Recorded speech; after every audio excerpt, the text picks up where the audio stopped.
Hi everyone and welcome.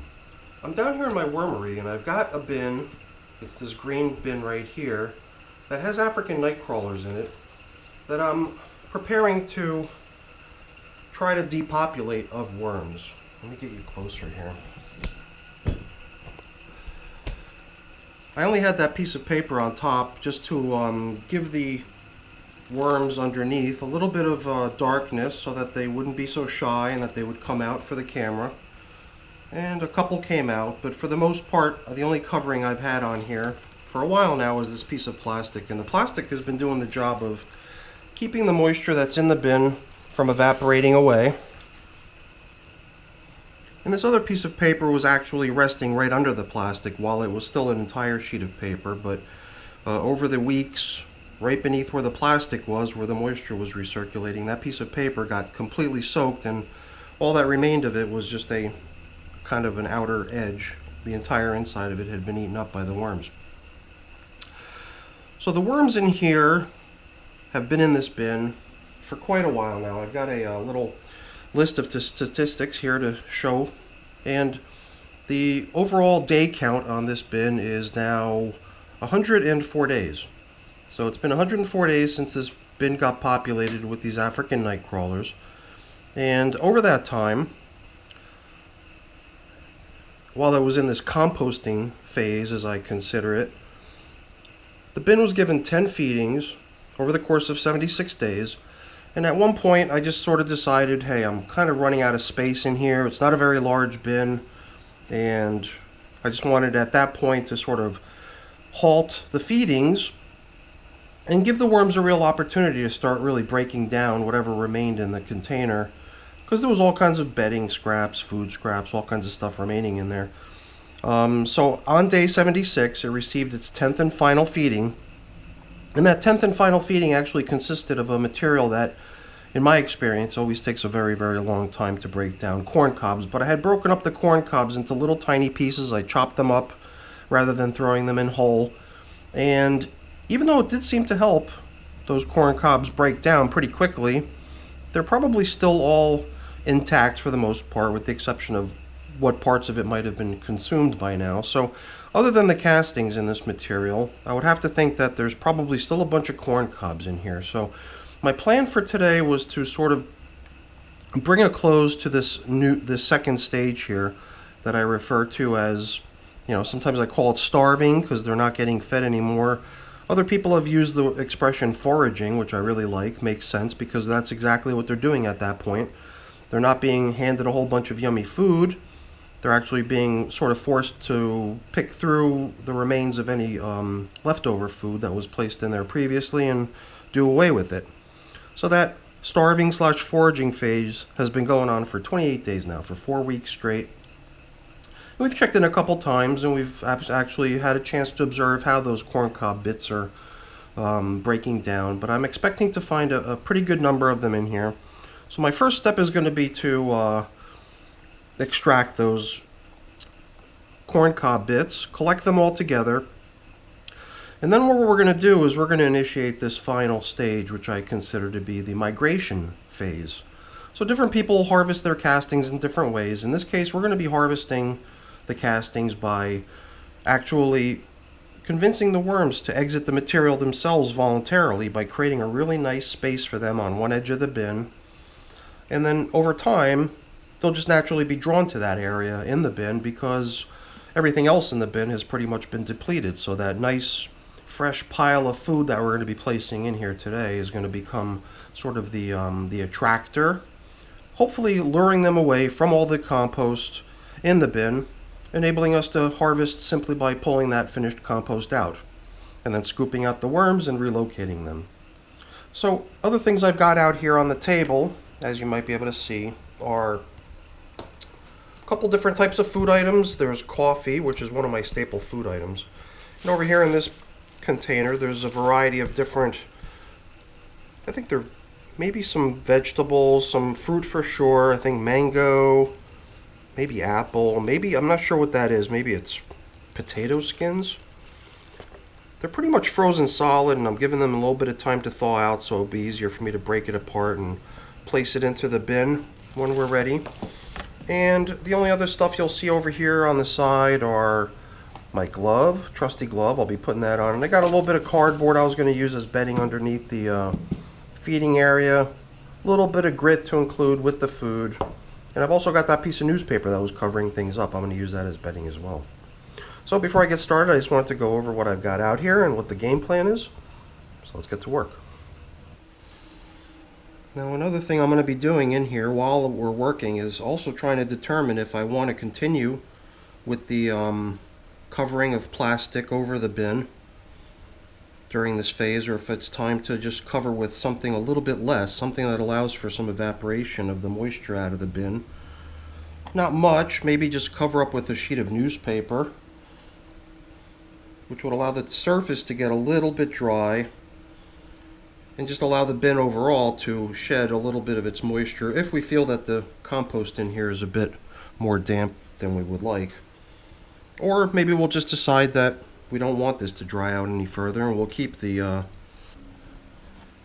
plastic coverings going forward. So we're going to try to make the decision on that later, once we get a better sense of how the material throughout the bin is holding up. Now there's been no new feedings, there's been no watering of the material, there's been no moisture added in any way. So that last feeding 28 days ago of corn cobs, which is not a very moist food, not like watermelon or something like that, right? So I don't consider that feeding of corn cob as being a high contributor of moisture to the bin. So over time with that plastic on there, you can really see that the moisture has been retained in the container pretty well. The material still might need a little bit of drying out, which might be the best way to play this, I think. So I'm starting to, even this early, I'm already starting to get that feeling like perhaps perhaps that plastic's got to go, and we'll just finish off with covering the container with only paper now going forward. Because I do want some of this stuff to get a little bit more dry, I think. Although it might not really be that important, might not be that necessary. It might be pretty good the way it is. Alright, so the reason I'm starting in the middle, because the middle is where we left all of these corn cobs, or as many of them at least that we can find last time we were in here. I attempted to place them right down the middle so that they'd be relatively easy to locate next time we come in here. Because I knew that this stage would eventually come. I knew I would want to set up a feeding zone for them on the edge of the container to start migrating them out of the compost. And I knew that this corn would not be gone by today or anytime soon, really. You could see, though, this had already been broken down pretty nicely over time. So, like, this would be an example of the general shape of each piece of corn when it was originally placed into the bin. So the cob was kind of diced into these little discs. They're turning into donuts now because the inside portion of them has almost all been eaten out, leaving, see that right there? That's how you find almost every one of these, is a worm hanging out through it. But you might have noticed in the very beginning we found very few that were complete discs. We found pieces that were kind of broken apart, like this piece is starting to break apart already. And I had talked about, I had even contemplated breaking all these bits up last time to try to speed up their breakdown. But then I kind of in the back of my mind decided, hey, if I really wanted to kind of pluck all this stuff out of here and use it in my feeding zone, because I think it'll work very well in the feeding zone, then it'll just be easier to collect it if the pieces are kept intact rather than busting them up into little tiny pieces. But yeah, you can see the inside of these corn cob bits is really where the worms like to be. So it's fortunate that I had placed the majority of them down the middle of the container for easy extraction. But we probably will find some of them not in the middle, kind of just out and about in the material in general. Because there was a point a few weeks ago where I had actually started just rummaging through the container without any sort of consideration for where things are. And at that time, I'm pretty sure I spread bits and pieces of the food around throughout the bin. So while most of the pieces we're trying to pick out are probably in the middle, I'm sure we're still going to also locate a few pieces out in the material at large in general. So we just keep plugging away here and picking out as many pieces as I can from the middle. And then we can start into the reorganization of the material to try to create a feeding zone on the edge to get this migration started.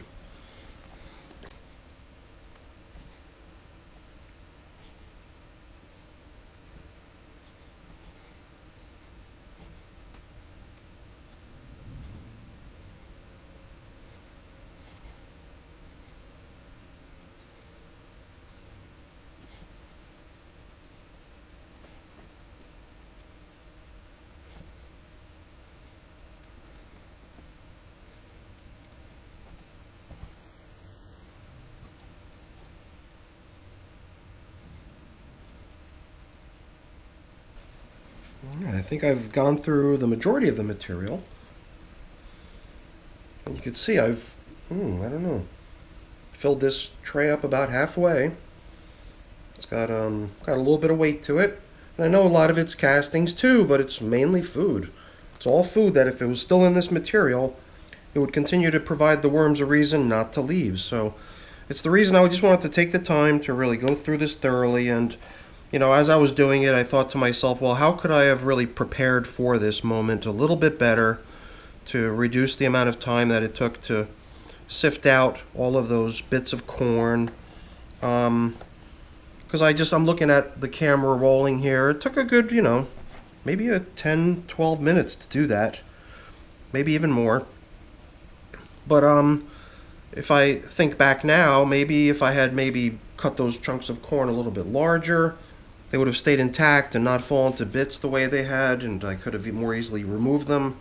Maybe I could have just not used corn. That probably would have been the best bet, to use something that would have been long gone by this time, so that by this time we could really just go right to rearranging the material in the bin and setting up the horizontal migration. So I'm always learning. I'm always making moves that I wish I had done differently. Hindsight's always 20/20, as they say, right?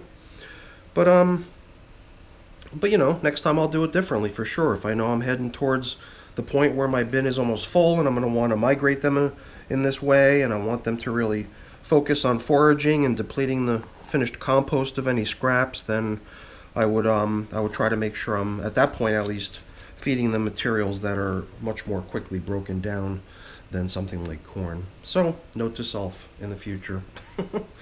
All right, let's move on to the next step. So now one thing I like to do sometimes is I like to somehow separate the feeding area from where the finished compost is supposed to be. So I think somewhere around here is where this dividing line is going to have to be, because what I've got piled up over here comes well over the edge of the container. So I'm going to have to pull some of the stuff that's on the top surface back to come up to butt up with what the feeding zone is going to consist of. And to help me see where that dividing line is, sometimes I'll fashion a divider. So what I've done here is I've just taken a piece of cardboard to serve as that divider, and you can see I've given the worms plenty of places to pass through. So I think what we're going to do is we're going to just position this in here, around here, something like that, because I'm envisioning this hole in here now as probably being sufficient to get us to reduce the level of this pile so that it's flush or below the rim of the container. So since this is approximately where we think we're going to be, I can start piling in our feeding zone. So our feeding zone is going to begin with a little bit of newspaper. This is that piece of newspaper that we had covered up with originally, that was giving them that little bit of darkness and privacy. So just crumbling it up just to make it a little bit more loose.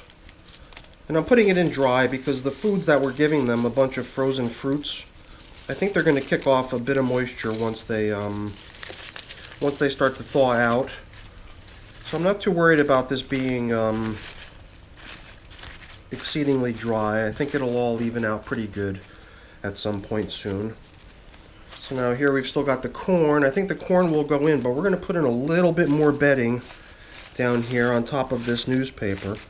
And that's going to be this shredded up cardboard bits here. So let's pile that in here as well.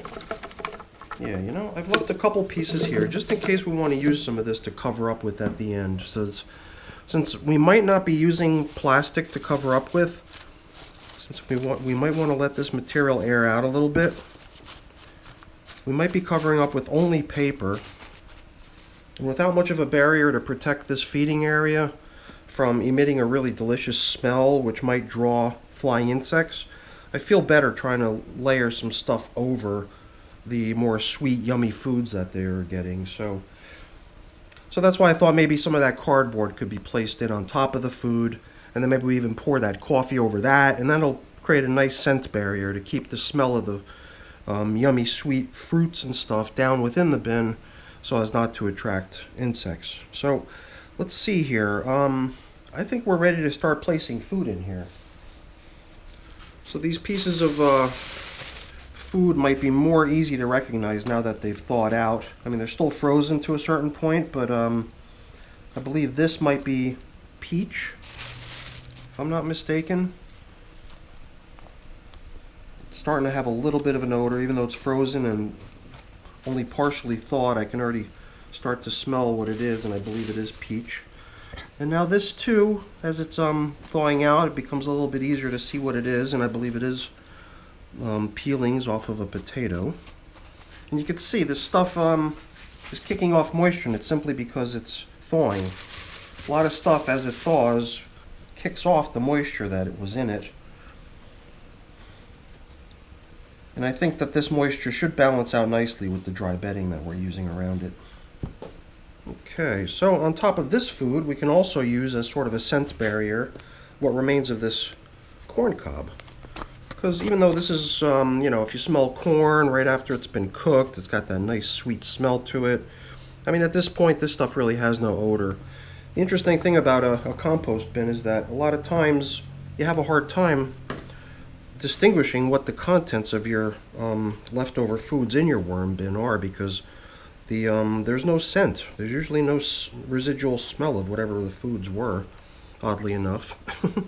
Unless it's something really stinky and it's taken a long time to break down, or something very, very pungent in odor. But for the most part, you don't smell food. You usually have a good earthy smell within your worm bins. So that's all the food we're putting in here. I mean, granted, we are going to be putting in coffee, which is going to count as food as well. But I think before we start piling in the coffee and the remainder of the bedding bits we're going to be using to cover up with, I'm going to add this grit. And the grit is just eggshells in my case, pulverized eggshells. A component of any worm's diet is the grit that they consume. So I use eggshells as my grit. So here's some of the cardboard that I preserved from our creation of the bedding. Get it over here. So I think all of this is going to serve as a pretty good little barrier to keep the smell of those fruits down and far away enough from any passerby flying insects to be able to sense it or be drawn to it.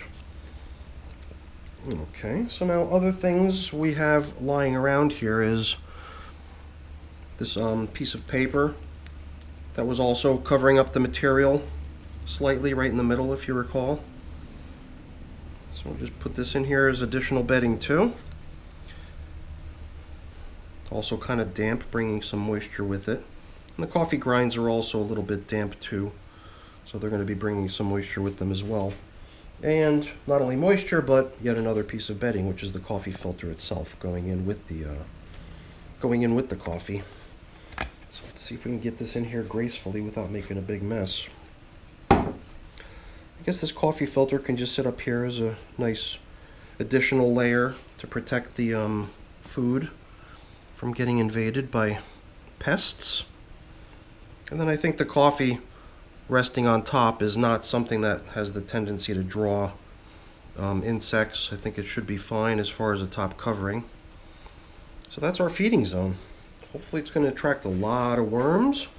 So I'm going to just give it a little bit of a compression here, and then I'm going to start backfilling it with material. All right, I think at this point it's going to hold its own in terms of staying put. Okay, let's see if we can achieve a nice level that's underneath the rim of the container. I always feel like I can come up right up to the very tippy top of these dividers when I use them. Because then who knows, maybe the worms will just cruise right over the top of it to get at the food. I don't care how they get there, I just want them to get there.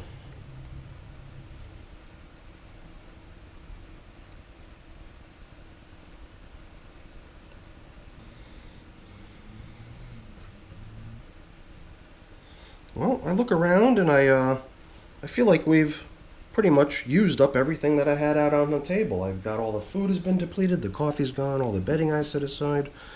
So I think the only thing remaining is coming up with some sort of a cover for this thing.